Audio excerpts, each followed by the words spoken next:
So it's really made the world a much more difficult place. So when you say the world has become a much more difficult place, a country like India, we are the voice of the global south. We also have very deep linkages with the West and, of course, with the East. How does India play this deep divisions?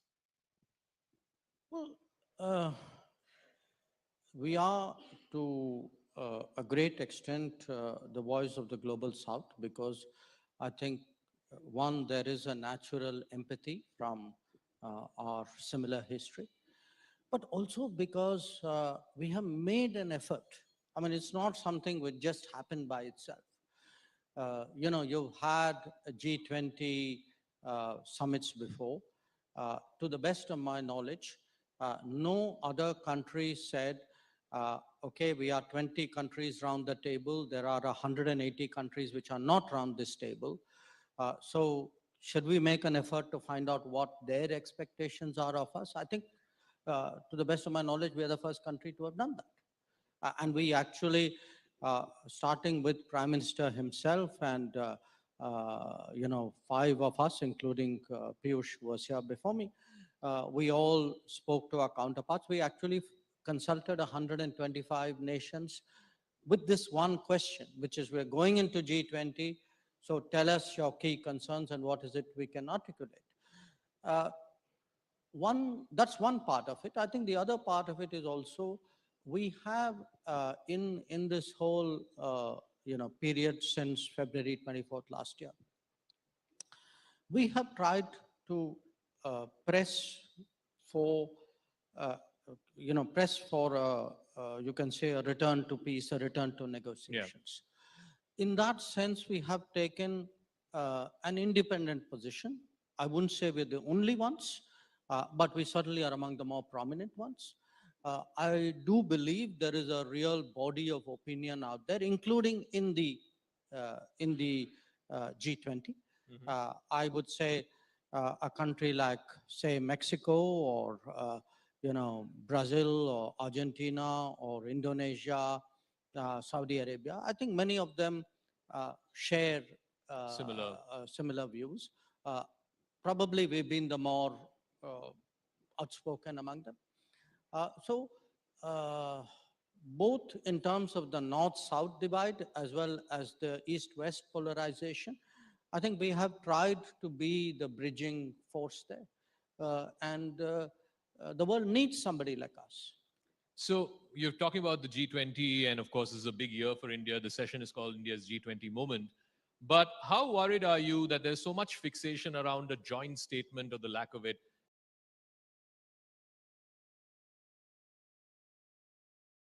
at the Mhm. end of one? Because we had the foreign ministers meeting, you chaired that a few weeks ago. We had an outcome document, I believe, not a joint communique. Similarly, again, in the finance ministers meeting. Is there too much fixation on a joint statement?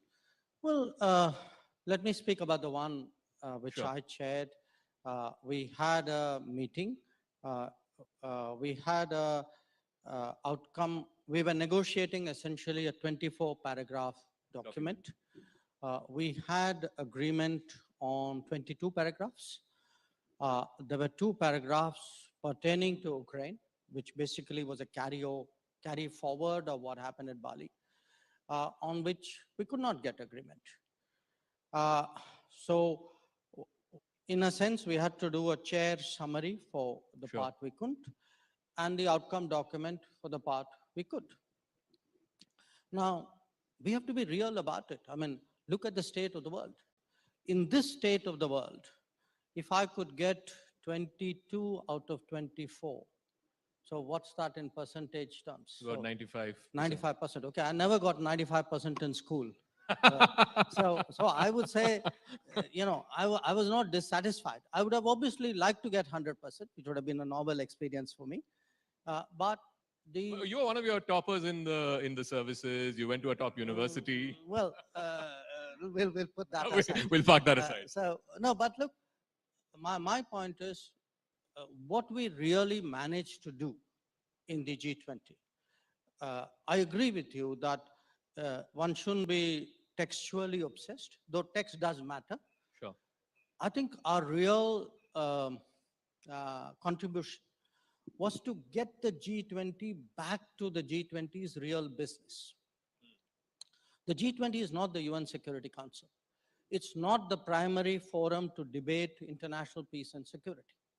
I'm not saying international peace and security doesn't matter or doesn't have economic consequences. They do.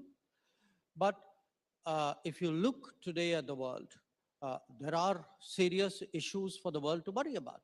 Uh, Food and energy security, green financing, Agenda 2030, trade issues, debt issues. We actually got something very novel for G20 to look at, and which I would like to build on, which is something called global skills mapping. That where are the skills in the world and where is the demand in the world? And they are in two different geographies. Yeah. So how do we actually put that together? I think that's a very interesting avenue that we have opened up for the G20.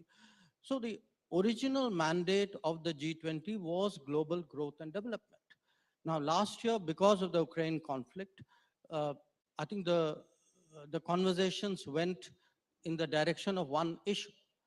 We would like to see, without disrespecting that particular issue, we would like to see a return to what we believe matters most to the roughly 200 countries of the world.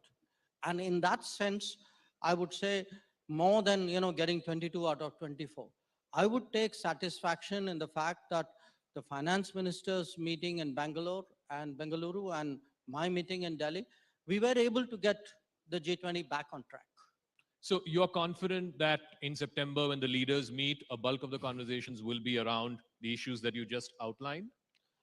I would say yes, that should be the progression. Every G20, there is a strong element of continuity, and there are some new ideas which come in. My sense is that you would see some ideas come in as well. Probably a bit early, may take a few meetings more for that to move. Uh, but I would certainly hope that by September, we would uh, have a G20 leaders meeting which would look at the crucial issues pertaining to global growth and global development. Sure. So one of the consequences, I guess, because of the war, or perhaps it's been accentuated because of the war, is the world is increasingly looking like two blocks. You have the United States and its partners on the one side, and you have Russia and China on the other, most of all because of what happened last week when Xi Jinping went to Moscow. What do you make of that? And how, like, again, I come back to this, how does a country like India play that? Because we are in neither camp. Uh, I think you are oversimplifying this deliberately, so I understand. The journalist occupational Yes, hazard. absolutely, I get that. I'll tell you why you're oversimplifying it. It's not, Russia and China versus the West Sure. in that simplistic a term. Uh, After all, the primary partner, economic partner of China is the West, and the primary economic partner of the West is China. So they have an enormous amount of economic interface there. Where Russia is concerned, I would actually go back to my initial point, which is I think one of the natural consequences of the Ukraine conflict is that Russia, a Eurasian power which has historically looked much more towards Europe, today finds its relationships with the West very, very difficult. So that Russia uh, is inclined in many ways, therefore, to turn much more to the Asian side of Russia. Yeah. So I would predict fairly safely, and I think the numbers this year already bear me out, that you will see an intensification in Russia's relationship with Asia as a whole. Now, you spoke about Russia, China, but I would suggest to you that many other countries in Asia, maybe not economically all of the same size, but there are some fairly consequential economies. We would number one of them. And my expectation is you will see actually Russia also show that much more interest in developing its cooperation with India. Now, if you look at the India-Russia relationship, for the last 70 years, this has been one of the most steady relationships in international relations. That take all the major players: Russia, China, Russia, West China. You've seen enormous volatility in their relationship.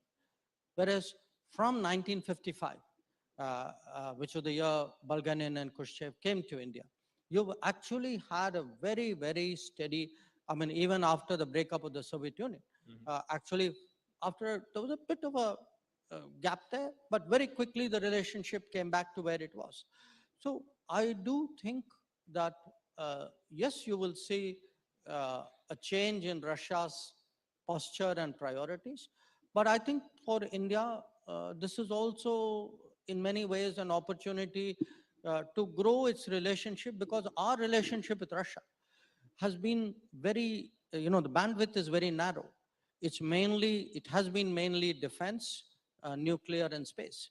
The trade relationship with Russia historically has been not historically, at least in the last 2-3 decades, has been very, very narrow. And you can see that grow. So, but when now, particularly when European countries say that, before the start of the war, Russia was supplying India less than 1% of your oil requirements, suddenly Russia is your top oil supplier. What do you say to that? I'd say the market is the market.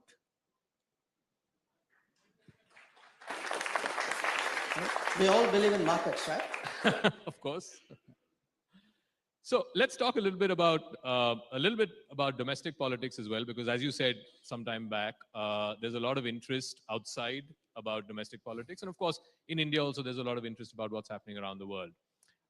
Your parliamentary colleague, Mr. Rahul Gandhi, the leader of the Congress Party, he made some comments while he was abroad. There was a backlash to those comments. Your party basically wanted him to apologize, and then subsequently now there's a court conviction and he's been disqualified. I want to know your... Sorry, the two are not related. The two are not related. Fair enough. I'm just so that we are clear. Chronological order of what's happened with Mr. Gandhi over the last couple of weeks. I want, first of all, your reaction to the disqualification and what the opposition is saying, that, look, this sort of proves what we've been saying all along. The Modi government is illiberal. It's an electoral autocracy. Opposition's not being allowed to talk. How would you respond to them? So let's assume I have a counterpart or a colleague, or I go abroad and somebody asks me what you're asking. How would I put it? That's essentially what you're asking me. I guess I would say that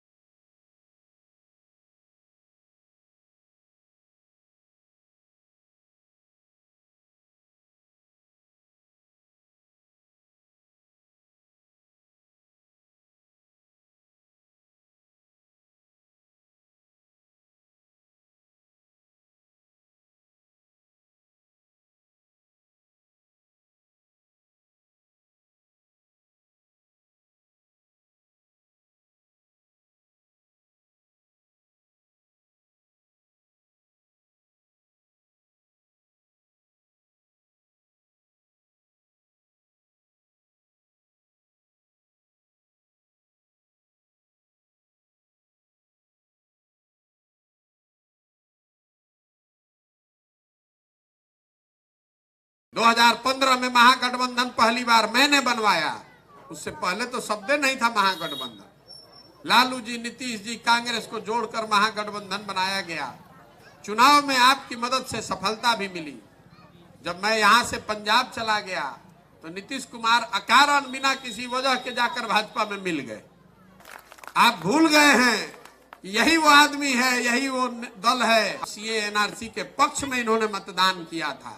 तो जरा बताइए तो किसका दम है खड़ा होकर guarantee लेने का कि हम फिर से मदद कर दें आज महागठबंधन का, तो नीतीश कुमार नहीं भागेंगे? कोई गारंटी ले सकेला? हम आपको लिख कर जाते हैं, तारीख आज का अपने डायरी में नोट करके जाइएगा। ये आदमी फिर भागेगा, फिर आप ठगे जाइएगा, तब आपका आंख खुलेगा।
a movement or a ideology to it. I mean, irrespective of whatever the issue. I mean, which law-abiding society would allow a mob to storm a police station and take somebody out? That is the bottom line situation.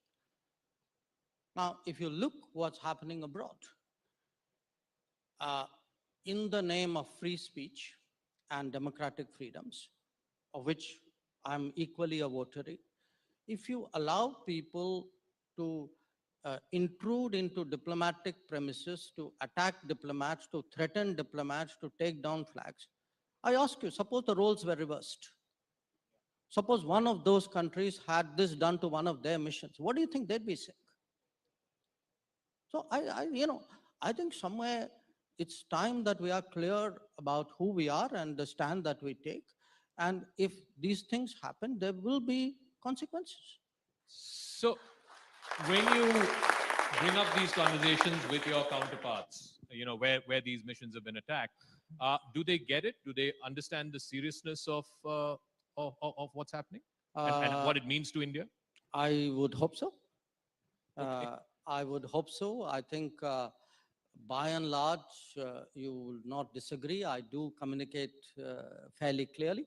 We'll give you that much. And I think so do our ambassadors and my colleagues in the foreign ministry.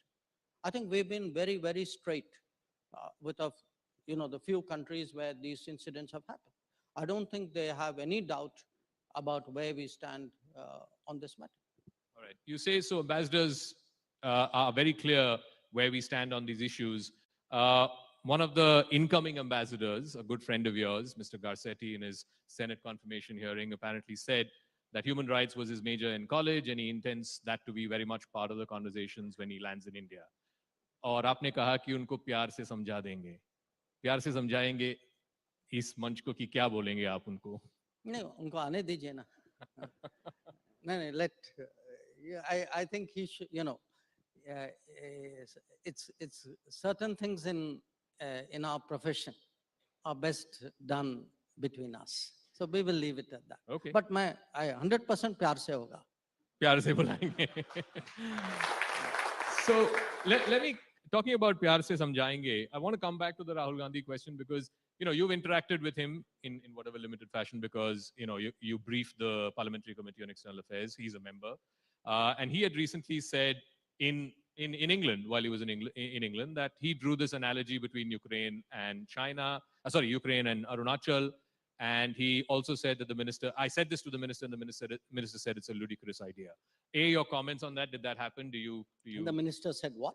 That it was a ludicrous idea. Ludicrous. Okay. Ludicrous idea. Okay. And also, I want your general impressions of him because you've interacted with him, you briefed the members. Look, we are not by etiquette and I guess by rules supposed to discuss what happened in a consultative committee meeting. So if he referred to it, in my view, he should not have. I certainly will not talk about what happened in a consultative committee meeting. But let's look at the substance of the issue because he has said that on public record. Forget about the fact that there was a consultative committee meeting for a moment.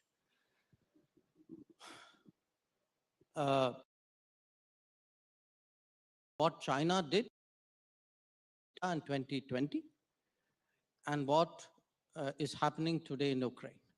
Okay. What is today happening in Ukraine, if you follow the two sides, one would say that they are threatened by the expansion of NATO and the character of the regime in Ukraine. And the other one would, the Western countries would say the Russians have ambitions, expansionist designs, whatever it is. What is the analogy between that and India-China?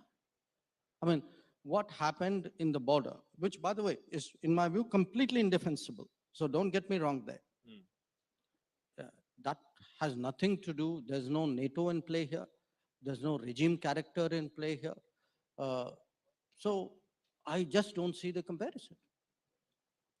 So tell me, since you mentioned China, where are we on this, the border rotation that happened? I mean, I believe out of the 7 odd points, 5, there has been disengagement, 2, there is still no disengagement. Just a broad understanding that, do you believe this has gone beyond the remit of army commanders? This has to be a political sort of dialogue and eventually moving to resolve the situation? Uh, Look, first you have to understand what is the nature of the problem. The nature of the problem is that two militaries who generally were not 24/7 deployed at or on or very close to the LAC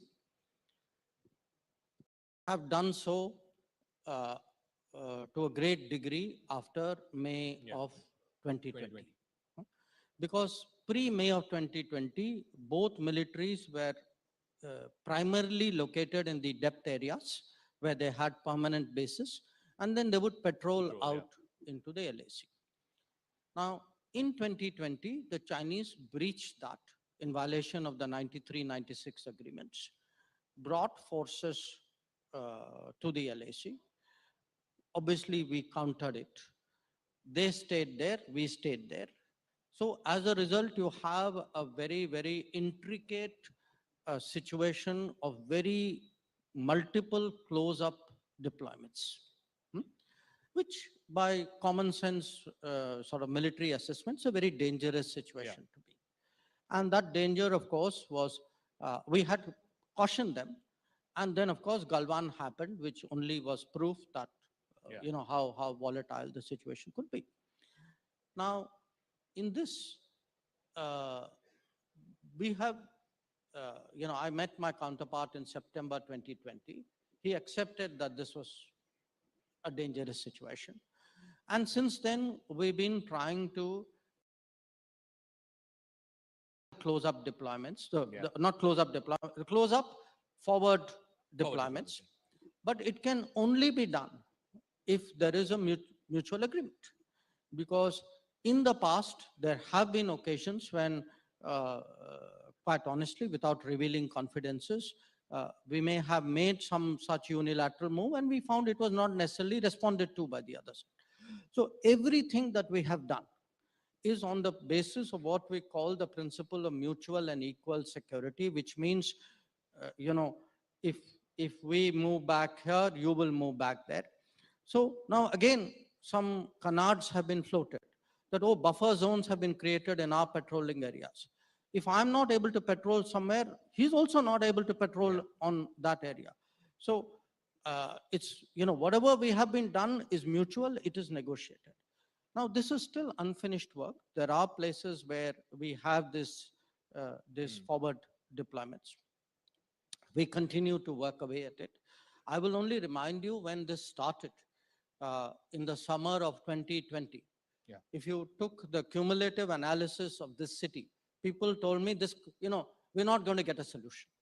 You know, oh, the Chinese are going to do this, there's nothing you can do. I would say, please look at the last 2 to 3 years. You know, my sense is the military has done what the military should do. The military has deployed. The military deployed in the COVID. The military has deployed round the year. The military is deployed through the winter. The military is deployed at great heights. So, you know, and secondly, the military and diplomacy has worked in lockstep. Now, your question, you know, should you not leave it to military commanders? First of all, it has never been left entirely to military commanders. The military commanders and the diplomats work as a team. Now, you cannot, you know, to take away the military commanders is ridiculous, because the military commander is a person who knows the troops, who knows the topography, who actually knows what is mutual and equal security, which by the way means it's not like the distance on the map. There are many other factors which come into being. So I would say actually in the last 3 years, this combo of military diplomacy and diplomacy working in lockstep has made progress. I accept that, you know, we have not been able to sort everything out, but I also tell you that I have not, you know, it's not like for me the end of the road. You know, we will keep at it. When I met the new foreign minister, Chingang, in Delhi on the sidelines of G20. It was something that we discussed. So it is work in progress, and I would certainly like to see more progress. Since you mentioned you met the new Chinese foreign minister, there seems to be a bit of a change in Chinese diplomacy, if you will. You're seeing the moves that they're making vis-a-vis Iran and Saudi Arabia. They've also floated this 12-point peace plan with Ukraine.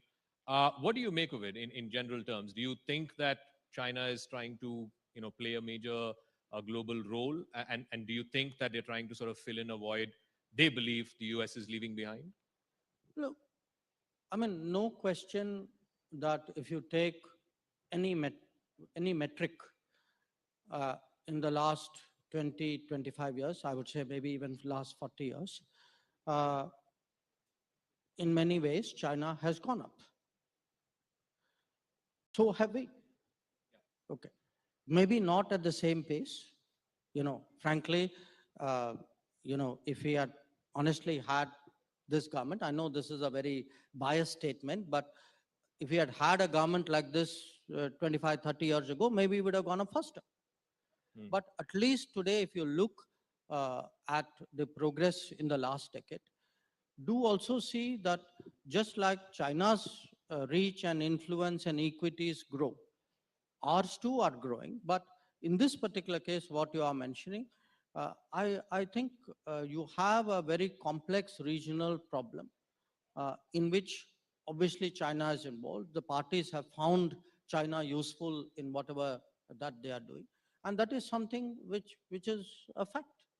Do we recalibrate because we have huge energy requirements from there? We have a huge diaspora there.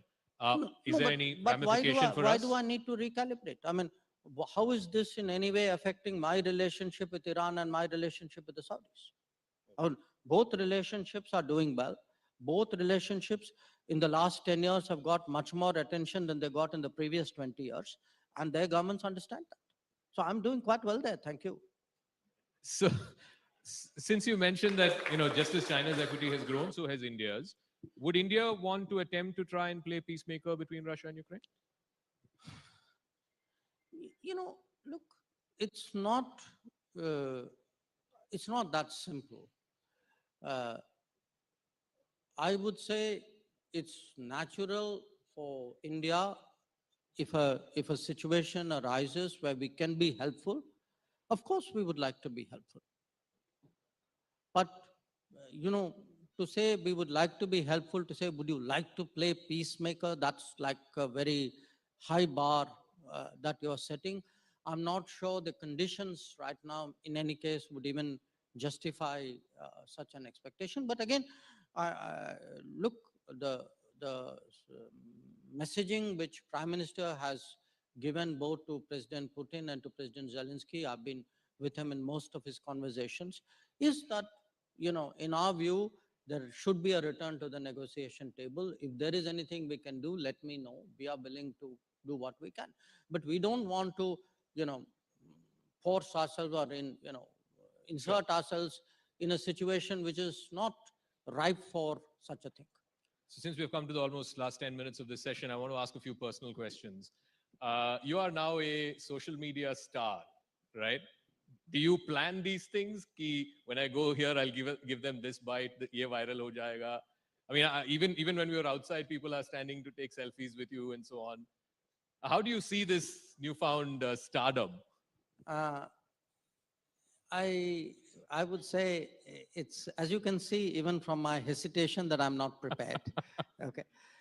Look, mostly it happens in a conversation like you and I are having. It's something you say because somebody has provoked you, or somebody has pressurized you, or somebody has very cleverly, like you, manipulated you.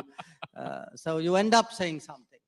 But I guess it's the times, isn't it? I mean, this is an era where people would pick up a sentence, a phrase or something and move it beyond. I take it in that spirit. How do your family members react to this? You're a celebrity now. You're more than just a diplomat or a minister. I think my family members probably, yeah, I mean, we are even otherwise a relatively private Private, yeah. family, and we try to become even more private as a consequence to all of this. So tell me, Minister, you travel a lot. Now that COVID is over, you're pretty much traveling 15 days in a month, maybe even more. People are curious, and people have been writing into our social media handles asking, what is your fitness regimen like? Mix of things. Mostly, I mean, I do make an effort to stay fit, because if You I do. don't, I'd be dead. I mean, given the travel and the time zones and the meal schedules you have. So I try to stay fit. I play 2 racket sports, squash and badminton, when I'm in Delhi. Uh, when I'm on travel, I actually started doing yoga about a decade ago. Mhm. So that's kind of helpful. If I can find a gym, I'd go there. But I tell you, it's not just a question of being fit. I have realized that fitness is a kind of a prerequisite for a competitiveness. You know, if you're feeling lousy about yourself that morning, you're not going to be all there. Yeah. You're not going to give your best performance. You're not going to give that sharp reply or whatever. So if you want to be on that ball, so we have today fitness movements in the country. I'm very, very involved in it. I'm very supportive of it. Fit India, Khelo India, etc. I can actually see it having an impact on society. That if I were to look at the last decade, where in the last decade, I would suggest to all of you, our fitness awareness has grown tremendously Yeah. in this country. It's grown particularly with young people.